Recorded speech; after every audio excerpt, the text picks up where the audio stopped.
আজকে যে বিষয়টা নিয়ে আলোচনা করব সেটা হচ্ছে মধ্যবিত্তের ভয়ঙ্কর দিন নিয়ে। আগামী দিনগুলো মধ্যবিত্তের জন্য খুবই ভয়ঙ্কর হতে চলেছে। কেন হতে চলেছে তার প্রধান দুটি কারণ বলবো আমি আজকে। এক হচ্ছে মধ্যবিত্ত হচ্ছে বেহিসাবি, দুই নম্বর হচ্ছে মধ্যবিত্ত হচ্ছে আবেগপ্রবণ। বেহিসাবি কেন বলবো? মধ্যবিত্ত আজকে ভাবে যে আজকে খেয়ে নিই, কালকের চিন্তা কালকে করব, তা কিন্তু নয়। ধনী ব্যক্তিরা সেই চিন্তা করে না। ধনী ব্যক্তিরা আজকে খেতে খেতেই কালকের চিন্তা করে নেয় যে কালকে আমি কোনটা কাজটা করলে কী থেকে আমার টাকা আসবে, কোনটা করলে আমার সেভিংস বেশি হবে, আজকে বসে ভাবছে সে। আর আপনি ভাবছেন আরে ঠিক আছে আজকে তো মাটন খেয়ে নিই, কালকে দেখা যাবে, কাল নয় ডাল ভাত খাবো, তার কী আছে, কালকেরটা কাল ঠিক গুছিয়ে নেবো। হয় না এভাবে, হবে না এভাবে। আপনি চাইলেও করতে পারবেন না যদি আজকে বসে কালকের প্ল্যানটা না করেন। তাই বেহিসাবি হয়ে জীবনে বাঁচা যায় না। মধ্যবিত্তদের সবচেয়ে বড় সমস্যা কী বলুন তো? লোক দেখানোতে বিশ্বাসী। মানে তারা স্ট্যাটাস মেনটেন করতে চায়, তারা একটা ধনী ব্যক্তির সঙ্গে নিজেকে কম্পেয়ার করতে চায়। সে নিজেকে গরিব ভাবতে লজ্জা পায়, মধ্যবিত্ত ভাবতে লজ্জা পায়। আপনি লজ্জা পেয়ে আপনার লাভটা কী বা ক্ষতিটা কী? আপনি ভাবছেন একটা দামি জুতো কিনলাম তাহলে কি আপনি ধনী হয়ে গেলেন?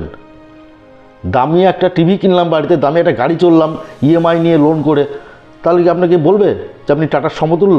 কেউ বলবে না বস। যিনি ধনী ব্যক্তি তার হাতে যদি সামনে একটা নোকিয়ার সাদা কালো ফোন থাকে না, তাও তাকে ধনী বলবে, কারণ ওই ফোনটা তার জাস্ট ইউজেসের জন্য। ইনকাম কীভাবে করতে হয় সে জানে, আর তার সেভিংসটাই তার পরিচয়। তার যে অ্যাসেটগুলো আছে না সেটাই তার পরিচয়, তার ওই মোবাইলটা তার পরিচয় নয়। আর আপনি ভাবছেন দামি একটা মোবাইল কিনলাম ইএমআই দিয়ে, লোন দিয়ে, পকেটে রেখে দিলাম, বন্ধুদের সামনে গিয়ে দেখালাম আর সাবাই আমার অ্যাপেলের আইফোন। আলটিমেটলি আপনি কিন্তু লুজার। গরিবি ঢাকতে গিয়ে নিজেকে আরও গরিবের দিকে ঠেলে দিচ্ছেন আপনি।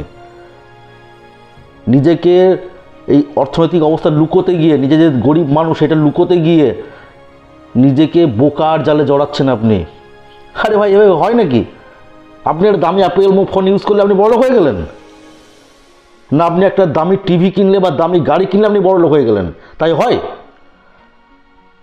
আপনি যে জিনিসগুলো কিনছেন সেগুলো তো ইএমআই বা লোনে। তো আগামী দিন তো সেইগুলো শোধ করতে হলে আপনাকে কিছু একটা বিক্রি করতে হবে, আর নাহলে যা ইনকাম করছেন সেটা কি তাড়াতাড়ি তুলে দিয়ে আসতে হবে। তারপরে তো আপনি লুজার।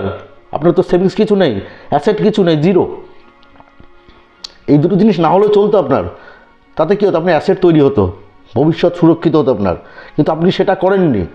আপনি চেয়েছেন ওই রিচ ম্যানটার সঙ্গে আপনি কম্পেয়ার করবেন নিজেকে, নিজেকে গরিব দেখাতে পছন্দ করছেন না। কিন্তু সেই ভাবনাটাই আপনাকে কুয়োতে ফেলে দিচ্ছে। আপনি যে কোনো বড় বিজনেসম্যানকে দেখুন, সে যখন বিজনেস করতে পারে না, এরকম অনেক বিজনেসম্যানকে আপনি দেখতে পাবেন, মারোয়ারি, পাঞ্জাবি, বিহারি দেখতে পাবেন, যারা পুরনো একটা সেকেন্ড হ্যান্ড গাড়ি নিয়ে এবার স্কুটি নিয়ে বেরোচ্ছে, তারা স্কুটার পুরনো। আপনি চড়বেন না তাতে, কিন্তু তারা চড়ে আরামসে বিজনেস করে চলে যাচ্ছে। ছোট্ট একটা ঘর যেখানে আপনি ভাববেন এখানে থাকা যায় নাকি, তারা তিনজন থেকে বিজনেস করে বাড়ি গাড়ি করে ফেলছে তারা। কারণ তাদের ড্রিমস আলাদা। তারা আপনার মতো গরিবীকে তারা ভয় পায় না। তারা জানে আমি দেখানোতে বিশ্বাসী নই, আমি এখানে এসেছি ইনকাম করার জন্য। আমি এখান থেকে কামাবো, কামিয়ে গিয়ে কিছুটা ইনভেস্ট করে নিজে কিনবো, নিজের জন্য অ্যাসেট বানাবো, যাতে আগামী দিন আমাকে এই ঘরটা থাকতে না হয়। আর আপনি কি করছেন? এই ঘরটা ভাড়া দিয়ে একটা দামি জায়গায় চলে যাচ্ছেন, বা এই ঘরটা বিক্রি করে একটা ঘর, ভালো ঘর ভাড়া নিচ্ছেন। তার ফলে কী হচ্ছে? আপনার ঘর ভাড়া যাচ্ছে ওখানে করে, প্লাস এই সম্পত্তি যেটা ছিল সেটাও বেচে দিচ্ছেন আপনি। ভার zero. You are totally loser. গরিবি ঢাকতে গিয়ে নিজেকে লুজার আরও বেশি করবেন না। সেকেন্ডলি কী বলুন তো? আবেগ। আমাদের মধ্যবিত্তদের বড় আবেগ হচ্ছে সবার সাথে কম্পেয়ার করা। আমাদের ও বাবা গাড়ি কিনে দিয়েছে, এই বাবা বন্ধুটার বাবা দেখেছি সেটা জিক্সার 500 বাইক চড়ে বেড়াচ্ছে, এই বাবা কাওয়াসাকি নিনজা কিনেছে। হ্যাঁ, ওর বাবা ইনকাম করছে, ক্ষমতা আছে সেই গাড়িটা চালানোর, তার সেরকম 20টা গাড়ি কিনতে পারে ছেলের জন্য। তোমার পরিবার কি করেছে তোমার জন্য? আছে সেই ক্ষমতা নেই। তোমার দরকার কি নিনজা গাড়িটা? দরকার নেই। তোমার কি দরকার? একটা ভালো কাজ, যেটা করলে তোমার আগামী ভবিষ্যৎ উজ্জ্বল হবে। তুমি সেটা করছো না, করছো কি ওই দামি গাড়িটার জন্য ছুটে বেড়াচ্ছ। দিয়ে কোথা থেকে লোন করে নিয়ে বাড়িতে কান্নাকাটি করে এটা বিক্রি করে সেটা বিক্রি করে ওই গাড়িটা নিয়ে আসছো, দিয়ে প্যাট প্যাট প্যাটকে চড়ে একদম চললে তুমি। দুদিন বাদে তেল কেনার পয়সা নেই তোমার। কী হলো? গাড়িটা ইএমআই কোম্পানি যারা দিয়েছিল তারা তুলে নিয়ে চলে গেল, বা তুমি বিক্রি করে দিলে। সেই তো আবার বিক্রি হয়ে ফিরে আসলে ঘরে। আলটিমেটলি লাভটা কার? কিছু লাভ হলো কি? যে পয়সাটা তুমি ইনভেস্ট করলে সেটা তো গেলই, উপরে তো মান সম্মানটাও গেল তোমার, এবং আগামী দিনটা তোমার অন্ধকার, সেভিংসটাও কিছু নেই। তাই মধ্যবিত্তদের প্রত্যেককে একটা কথা মনে রাখতে বলবো, এই আবেগপ্রবণ হয়ে জীবন কিন্তু চলে না, বাস্তব বড় কঠিন।